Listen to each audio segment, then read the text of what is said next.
In times gone by, one quarreled oft with Guizhong concerning mechanical principles. We each had our ideals, and neither would yield.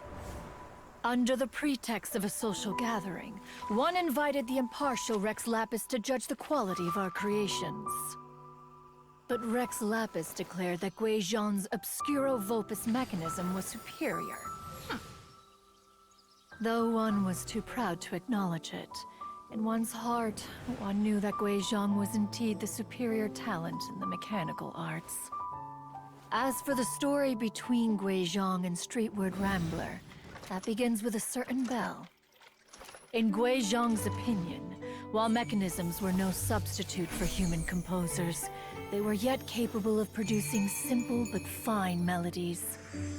But Streetward Rambler believed music to be an expression of the soul, an emotional enterprise that could never hope to be replicated by machinery. They argued endlessly, until one asked Rex Lapis to intercede. He confiscated the bell and designated it for ceremonial use.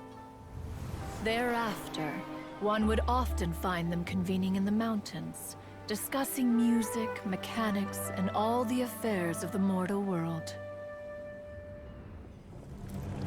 But these good times were not to last. War broke out between the gods, and soon engulfed the Guili Plains. Guizhong was overpowered by the enemy, and fell in battle.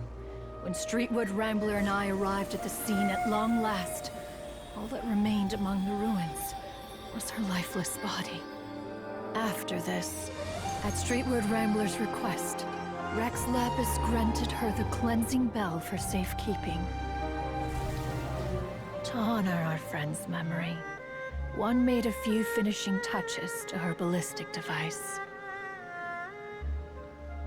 Many lantern rites have passed since then.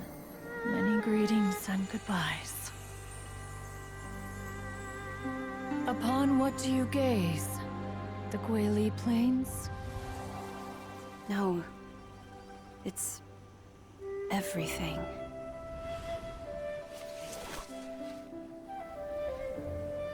We think of human life as like a lantern that's lit one minute and extinguished the next. But are we Adepti so different? Perhaps as dust settles after a storm, we too must one day return to the world below.